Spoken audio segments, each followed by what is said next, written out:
Sir आपका नाम क्या है और आप कहाँ से हैं? मेरा नाम सतीश दास है जी। डिस्ट्रिक्ट सहारनपुर, गांव सालदापुर। अ, आप संत रामपाल जी महाराज जी से जुड़ने से पहले किसकी भक्ति किया करते थे? संत रामपाल जी से जुड़ने से पहले मैं शिव जी की भक्ति करता था। कावड़ लेना, नीलकंठ, गंगोत्री, यमुनोत्री, जो भी देवी देवता हैं, वैष्णो देवी जाना, सभी जो इष्ट धाम है, मतलब जैसे जगत में पूजते हैं, सभी जगह जाया करता था। तो वो साधना आपने कितने वर्षों तक की? वो तो लगभग मुझे 15 साल तक लगातार नीलकंठ से कावड़ लेकर आए पैदल। उसके बाद गंगोत्री, यमुनोत्री, केदारनाथ, बद्रीनाथ, वैष्णो देवी भी लगातार 7-8 साल गए।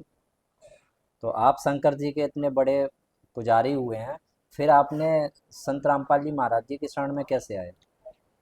परमात्मा की एक वाणी है, एक वो बात बताते हैं परमात्मा जी, वो हिरण वाली बात बताते हैं। हिरण कस्तूरी हो उसके अंदर और वो पूरे जंगल में ने घूमता फिर जा, यहाँ है वहाँ है। एक गुरुजी ने ही बताई थी वाणी, जिस टाइम वो थक गए थे जंगल में, वो बैठ गए थे, बैठने बैठने के बाद वो जो सांस में से उनके घास में से वापसी सांस में आवे थी, उन्हें वहाँ भी वो महक आई जो उसके अंदर कस्तूरी थी। तो उनसे मतलब ये प्रेरणा मिली, अग भाई कस्तूरी थी तो उनके अंदर, और फिर रहे थे पूरे जंगल में ना भागे हुए, तो कुछ नहीं हासिल हुआ। ऐसे ही मेरी जो साधना थी पहली, जो जगत वाली थी, केदारनाथ, बद्रीनाथ, गंगोत्री, जो भी मतलब जय धाम थे जगत में, यहाँ भगवान वहाँ भगवान, तो कई भगवान नहीं है। परमात्मा की वाणी सुन के मन में ऐसा होया, जो परमात्मा की वाणी है, उन्होंने कहा भाई परमात्मा आपके अंदर है 24 घंटे। जिस टाइम आप सच्चे मन से पुकारोगे, परमात्मा आपके साथ रहेगा। कई मंदिर में, मस्जिद में परमात्मा नहीं है। परमात्मा कोई ऐसी चीज़ तो है नहीं, कोई पशु है भाई खूंटे का बांध दिया, किसी मंदिर में बांध दिया, तो उसे एक टर्निंग पॉइंट जो आता है, मतलब उसमें हमारी साधना में मेन चीज़ तो वो थी परमात्मा के ज्ञान सुनने के बाद। बाकी घर के सभी जुड़े थे। 14/4/14 में हमारे पिताजी ने नाम लिया था। उसके बाद फिर हम पूरा परिवार, परिवार में लगभग हम 20-21 सदस्य हैं घर के, सभी एक साथ जुड़ गए थे 10 दिन के आगे पीछे। 14 में बरवाड़ा से हमें नामदान लिया था सभी ने। तो आपने नाम दीक्षा लेने प्राप्त करने के बाद संत रामपाल जी महाराज जी से कोई लाभ भी प्राप्त हुए या नहीं? लाभ तो देखो, लाभ तो इतने हैं भाई, भाई सुबह से शाम हो जो वो पूरे नहीं हो करते, पर मैं 2-4 लाभ जो बताना चाहूँगा आपसे। सबसे पहला लाभ तो ये होगा कि वैसे तो कोई शिकायत नहीं थी पहले से ही, क्यों परमात्मा ने बताया भाई इसमें मार्ग में दो आत्मा आती है, एक तो दुखी आत्मा, एक पुण्य आत्मा। हम पहले ही बहुत व्रत तीरथ जो भी यात्रा थी परमात्मा की, जैसे उसमें बताया करे थे जगत में, वो सभी करी। तो उसके बाद जैसे हम परमात्मा तो जुड़े, जुड़ने के बाद हमने वो एकदम ही मतलब बिल्कुल 100% छोड़ दी, और परमात्मा की शरण 100% ग्रहण कर ली अपनी तरफ से। उसमें हमने कोई ऐसा नहीं, कोई बीच में कोई भाई कोई थोड़ा बहुत मन मुटाव रखा हो भैया कि नहीं यार गलत जुड़ गए हम, तो 100 के 100% जुड़ गए। जुड़ने के बाद जो हमने परमात्मा की भक्ति करी, परमात्मा की भक्ति करने पे एक बार क्या हुआ, ये लगभग 16 की बात है। 16 में एक सत्संग हो रहा था मुजफ्फरनगर में। पहले सहारनपुर मंडल में 3 जिले हैं, शामली, मुजफ्फरनगर, सहारनपुर, तो मंडल वाइज सत्संग हो रहा था। तो मुजफ्फरनगर सत्संग था। एक भगत जी ने मेरे से फ़ोन पर पूछा भाई सत्संग में चलोगे क्या? तो मुझे भगत जी ने कहा भाई मैं तो कुछ काम था मुझे, मैं तो आपके जाता नहीं, और आप चले जाओ। तो मुझे उनसे एड्रेस बता दिया। तो उस टाइम संडे वाले दिन सत्संग हो, अब भी संडे में ही सत्संग हो ज़्यादातर, तो संडे वाले दिन सत्संग था, छुट्टी थी मेरी। उसके बाद जैसे हम घर पे अपना सुबह के टाइम नाश्ता कर रहे थे, तो नाश्ते में क्या था, गांव में सभी जगह अपना अपना खाना हो, जैसे चावल हो, शक्कर हो, दाल हो, मतलब इस टाइप की कुछ स्पेशल डिश बनवा रखी थी संडे वाले दिन, क्योंकि उसमें टाइम हो, कहीं कोई ड्यूटी नहीं होती, किसी का स्कूल का टाइम नहीं होता। तो जैसा मैं बात बता रहा था, उसका एड्रेस बता रहा था, तो मैं बोल रहा था बीच बीच में, खाना भी खा रहा था और बोल भी रहा था। तो मुझे वहाँ एक धक्का सा लगा, जैसा गले में कुछ, मेरे सांस की नली में कुछ अटक गया हो। तो वो मुझे वो उस टाइम तो ध्यान नहीं दिया उस चीज़ पे। तो उसके साथ जैसा मट्ठा पी लिया, मट्ठा पीने के भाई वो चीज़ अंदर चली गई होगी। ज़्यादातर ऐसे ही कर जाए, अगर गले में कुछ खराशी हो जाए तो पानी या मट्ठा जो भी खाने के साथ ले रहे हो ले लें। तो उस टाइम तो वो चीज़ मुझे इग्नोर कर दी। इग्नोर करने के बाद लगभग उसका एड्रेस बता दिया, मैं कहीं और गया, वो भगत जी अपना आज उसमें चले गए सत्संग में। 15-20 दिन बाद मेरे गले में दुखन सी हुई। गले में जैसा दुखन सी हुई, बोलते बरियो, थूक सटकते बरियो, मेरे गले में चुभन सी हुई। तो उसके बाद मैं डॉक्टर के पास गया। डॉक्टर के पास जाने के बाद मुझे डॉक्टर से बताया भाई ऐसा ऐसे मेरे गले में हो रही है। उन्होंने मेरे से हल्की फुल्की वैसे ही चलती फिरती सी दवाई दे दी, लो ठीक हो जाएगा। तो दवाई दे दी, दवाई देने के बाद वो 1-2 दिन सही रहा, उसके बाद फिर दुखन सी बनी मेरे गले में। एक यहाँ हमारे सहारनपुर में एक डॉक्टर है, मखीजा, TR मखीजा के नाम से प्रसिद्ध है, वे नाक कान गले के स्पेशलिस्ट थे। उनका एक बहुत बड़ा हॉस्पिटल है, सक्षम हॉस्पिटल के नाम से। तो वे जो डॉक्टर साहब थे, उनकी जाड़ में कोई इन्फेक्शन वगैरह हो गया था। इन्फेक्शन होने की वजह से, वो दांत की वजह से वो विदेश में इलाज करवा, उनका कैंसर बन गया। कैंसर बनने के बाद उन्हें लगभग, उनके पास तो फुल पैसा था, 2 करोड़ रुपए खर्च करने के बाद भी उनकी मृत्यु होगी कुल मिलाकर डॉक्टर साहब की। तो मेरे दिमाग में यही बात आई भाई गले की बीमारी है, क्या पता क्या होगा। जो स्पेशलिस्ट डॉक्टर था गले का, वो ही इस दुनिया तक चला गया। तो हम तो कहीं भी नहीं, ना हमारे पास इतना पैसा भाई 2 करोड़ रुपए खर्च करेंगे हम।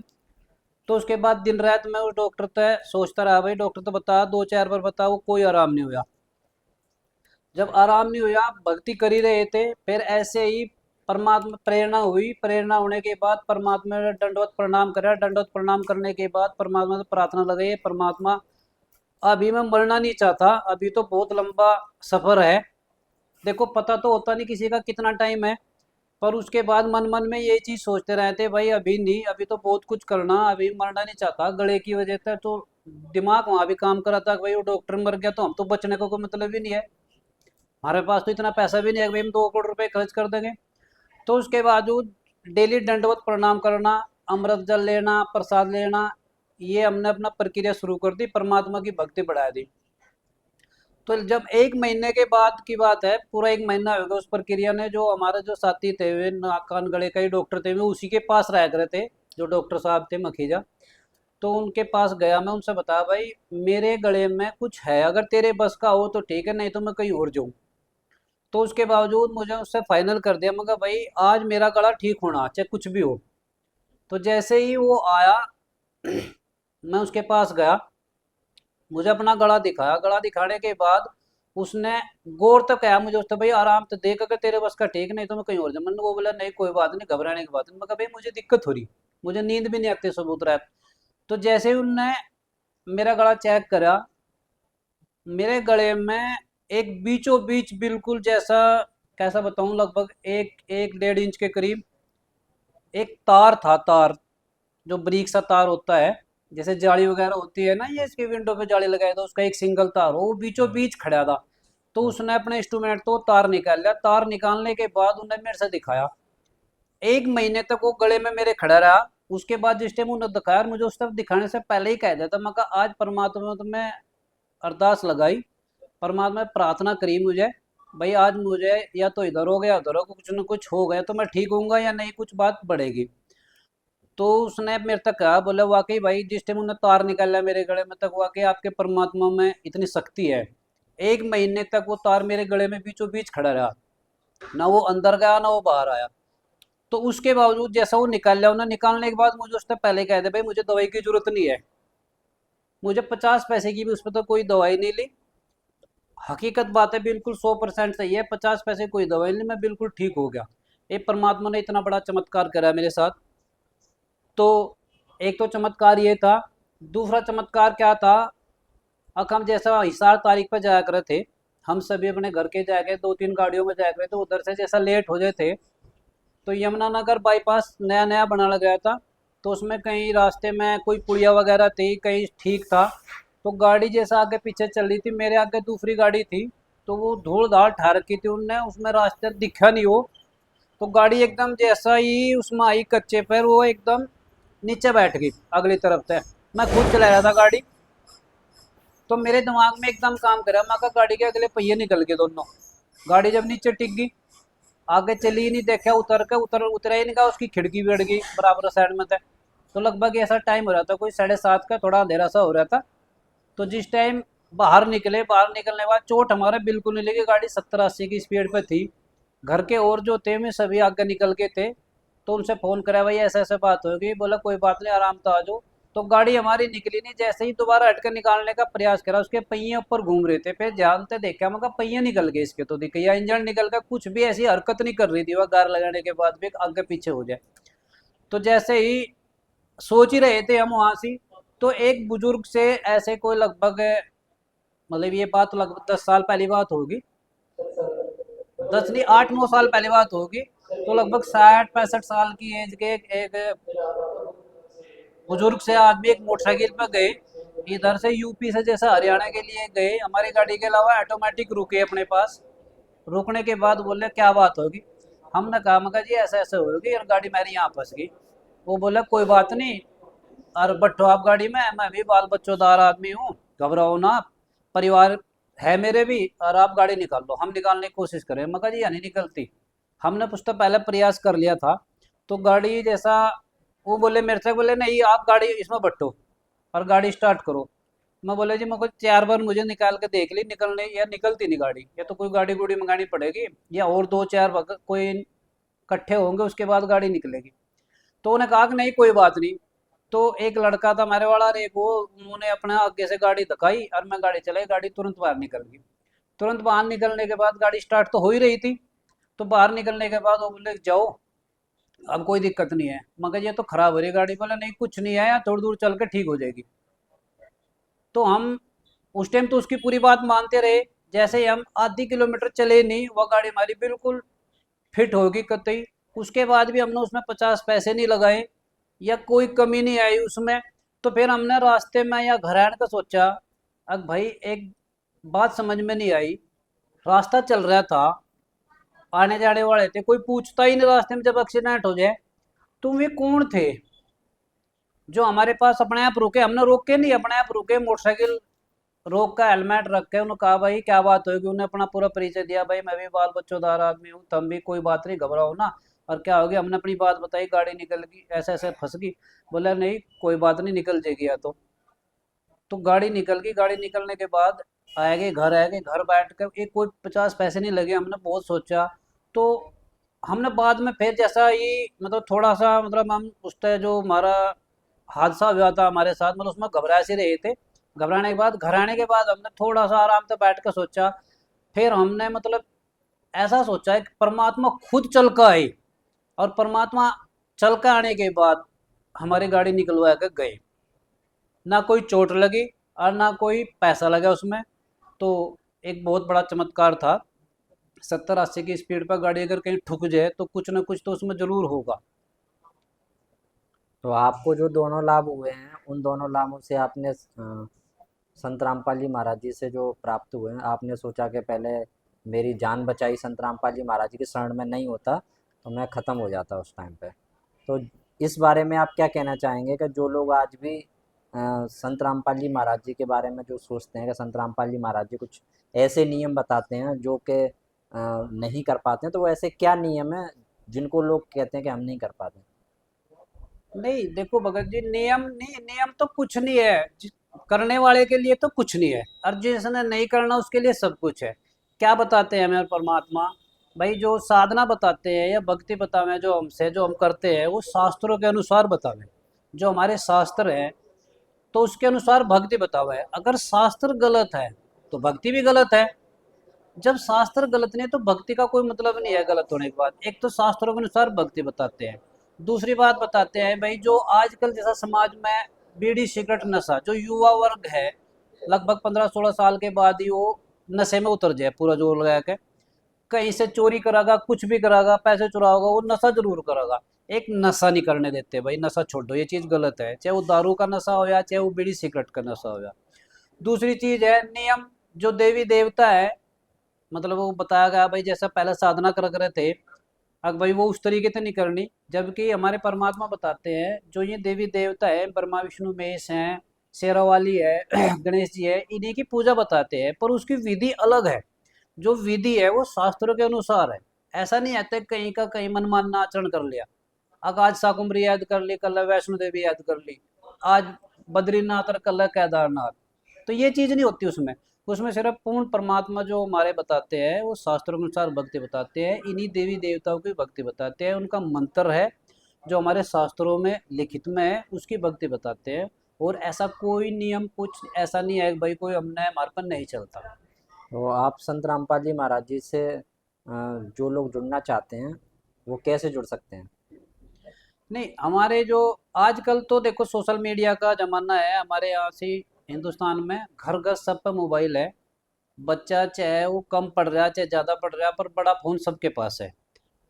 फ़ोन में यूट्यूब पे परमात्मा का चैनल आवे, उसमें कभी भी सर्च करके देख लो संत रामपाल जी महाराज। जो हमारे टीवी है, टीवी में भी बहुत से चैनल आते हैं, उनका कुछ टाइम है सुबह शाम का। ज़्यादातर टाइम 7:30 बजे है, साधना चैनल चलता है। उस पर एक पीली पट्टी आती है नीचली तरफ, उस पर फ़ोन नंबर लिखे हुए आते हैं।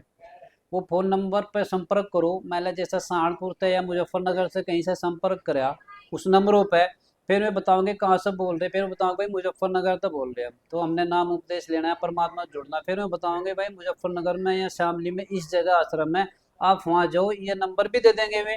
उसके बाद संपर्क करो, जब वहाँ संपर्क हो जाएगा उसके बाद जाएगा अपना नाम दीक्षा लो ज्ञान समझने के बाद। तो संत रामपाल जी महाराज जी से कोई नाम दीक्षा लेने में कुछ शुल्क भी देना पड़ता है? नहीं नहीं, कोई शुल्क, अरे भाई नाम दीक्षा तो बहुत दूर की बात है। एक बात बताना भूल गया, मैं बताऊंगा जरूर। नाम दीक्षा तो एक बहुत सबसे पहली बात है, पैसे का तो कोई काम नहीं है। ये भी 21 जून की हमने अपने बेटे की रमैनी करी। रमैनी का मतलब शादी होती है, जो जगत में शादी बोलते हैं, वो शादी करी है हमने। शादी में 1 रुपया, कैसा 1 रुपया पैसे का हाथ नहीं लगाया। नाम दीक्षा तो मतलब ही नहीं है पैसा लग जाए। शादी कितनी बड़ी चीज है, आजकल देखो आप शादी में करोड़ों करोड़ रुपए खर्च हो, करोड़ रुपए खर्च होकर शादी हो, वह भी शादी होगी। तो हमारे गुरुजी, मतलब जो गुरुजी के बताए अनुसार हमने, मतलब क्या सीख मिली, क्या प्रेरणा ली हमने परमात्मा बताए, अपने बच्चों की जो शादी हो, शादी जो है वो रामायणी बोलते हैं हमने। रामायणी में 1 रुपया भी खर्च नहीं होता, कहीं से भी कोई रुमाल या कुछ ऐसी चीज नहीं खरीदनी हमने। अब भाई जैसा आजकल कहते हैं भाई उधर से जोड़े आओगे, इधर से जोड़े जाएंगे, इधर से सोना जाएगा, उधर से सोना होगा, कोई मतलब नहीं है। परमात्मा का भंडारा चलता है, देसी घी का चलता है। अगर आश्रम में रामायणी कर ली तो कितने ही ले आओ, 10 20 100 200 कितने ही ले आओ, देसी घी का भंडारा, हलवा पूरी लड्डू जलेबी सब होंगे, परमात्मा की तरफ से कोई पैसा नहीं देना, कितने ही आ जाओ। और जो शादी हो बच्चों की उसमें भी 1 रुपया ना देना ना लेना। तो नाम दान के तो मतलब ही नहीं बैठता, वहां पैसा लेते हैं, फ्री है बिल्कुल, कोई पैसा नहीं देना कहीं भी, पैसे का तो कोई काम ही नहीं है। देखो परमात्मा ने एक बात बताई है, माया और भक्ति, यानी पैसा और साधना, ये दोनों एक दूसरे के, मतलब एक खड़ी लड़ाई है इनकी। दोनों जहाँ होंगे वहां मतलब ही नहीं बैठता, जहाँ पैसा होगा वहां परमात्मा या भक्ति का तो कोई काम ही नहीं है। एक कबीर साहब का दोहा है, वही बताया करे भाई परमात्मा, अब दुख में सुमरण सब करे, सुख में करे ना कोई। अगर सुख में सुमरण कर ले तो दुख का है कोई। जब पैसा आ जाए ना तो सब भूल जाए परमात्मा ने। तो परमात्मा भूलने की चीज नहीं है। इन्हें तो 24 घंटे जितना भी टाइम अपने काम में, अपने जीवन चर्या है जो उनसे, उसमें तो निकाल के परमात्मा की भक्ति में लगाना चाहिए। 24 घंटे ही कहूंगा मैं तो। तो जो श्रद्धालु आपको देख रहे हैं उनके लिए क्या संदेश देना चाहेंगे आप? नहीं संदेश तो नहीं, एक मतलब प्रार्थना कर सकते हैं हम, संदेश तो हमारे परमात्मा देते हैं, संदेश की तो कोई बात नहीं है, पर उनसे प्रार्थना यही है, पढ़ो। सबसे पहला काम तो पढ़ना है, जितना भी पढ़ा जाए, ऐसा तो कुछ कोई लिमिट नहीं है भाई उसमें ज़्यादा पढ़ना है कम पढ़ना, उससे थोड़ा सा ज्ञान हो जाए, पता लग जाए दुनियादारी में क्या हो रहा। पढ़ने के बाद अपना जो काम है छोटा मोटा डेली का उसका, जो अपने घर गृहस्थी चलाने के लिए वो करो, और परमात्मा की भक्ति में जुड़ जाओ। और परमात्मा की भक्ति करोगे तो आप जो काम कर रहे हैं, जो भी कार्य कर रहे हैं, नौकरी पैसा जो भी कर रहे हैं, वो जब भी अच्छा लगेगा। अगर आप बिल्कुल परमात्मा जुड़ने के बाद स्वस्थ, निरोगी काया कहता है जिसने, मतलब काया तो है बीमार, पड़े कुणे में है करोड़पति, क्या करेंगे उसका। तो मेरा सभी से हाथ जोड़ के ये प्रार्थना है मेरी, परमात्मा की भक्ति करो, जितने जल्दी हो सके परमात्मा से जुड़ो धन्यवाद। और अपना कल्याण कराओ। धन्यवाद। सत साहिब।